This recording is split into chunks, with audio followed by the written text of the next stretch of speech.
On a cool, crisp Sierra day, 25 boats were launched. 17,000 gallons of the fish killer rotenone were loaded. And 400 fish and game workers prepared for the largest man-made fish kill in this state in a decade. We've been basically working to this day for the past 2 years, and you know, we're ready to go. 2 weeks ago, they started by poisoning creeks upstream from Lake Davis. Then, just after dawn on Tuesday, crews will begin pumping the organic chemical into Lake Davis.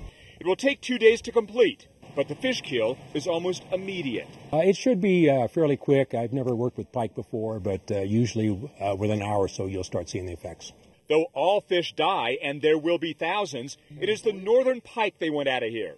Illegally planted in the early 90s, a fish so voracious it eats almost all others, including its own young. If it got out of Davis and into the Delta, Fish and Game says it could wipe out the state's native fish. 10 years ago, Fish and Game did the same thing despite large protests from residents of Portola, who got some of their drinking water from Lake Davis. The pike reemerged 2 years later. Now, unlike last time, Portolans have been invited to be part of the process and planning for this poisoning.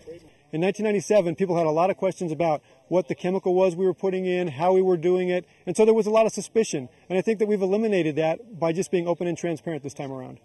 Also this time around, with better planning, Fish and Game is more optimistic, but admits if pike ever do pop up here again, it may mean they can never be eradicated from this part of California. At Lake Davis in Plumas County, Dan Adams, News 10.